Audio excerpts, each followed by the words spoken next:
అవరోధాలను దాటుకొని వచ్చాక నియామక ప్రక్రియ ఆలస్యమవుతుందని గ్రూప్ 1 ర్యాంకర్లు ఆవేదన వ్యక్తం చేశారు. హైదరాబాద్లోని ప్రెస్ క్లబ్లో మాట్లాడిన అభ్యర్థులు తెలంగాణలో మొదటిసారి గ్రూప్ 1 పరీక్ష జరిగితే వివిధ కారణాల వల్ల నియామక ప్రక్రియ ఆలస్యం కావడం సరికాదన్నారు. ప్రక్రియ పారదర్శకంగా పూర్తయిందని, ర్యాంకర్స్పై అసత్య ప్రచారాలు చేయడం సరికాదన్నారు. 2 సార్లు నోటిఫికేషన్ రద్దయినప్పటికీ ఎన్నో కష్టాలను ఎదుర్కొని ర్యాంకు సాధించామని తెలిపారు.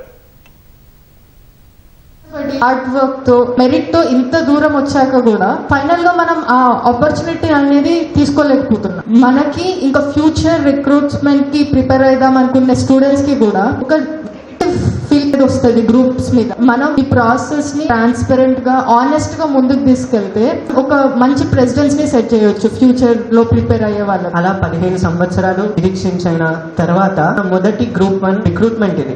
నియామకాల కోసం అయితే కొట్లాడామో అది సాధించుకుని అది తెచ్చుకునే రోజు దగ్గరే ఉంది అని వెయిట్ చేస్తూ ఇప్పటికీ ఇక్కడే ఉన్నాం.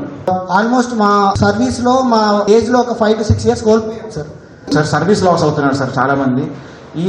అది ఇక్కడ రిపీట్ కావద్దు అని చెప్పేసి మేము రిక్వెస్ట్ చేస్తున్నాం సార్. తెలంగాణ రాష్ట్రంలో గ్రూప్స్ జాబ్స్కి ఒక ట్రస్ట్ అనేది ఎస్టాబ్లిష్ చేయాలి మనం. ఇలాంటి కారణాల వల్ల మళ్ళీ గ్రూప్స్ ఎగ్జామ్స్ అనేది ఇలా వాయిదా పడకుండా జరగాలని మేము కోరుకుంటున్నాము.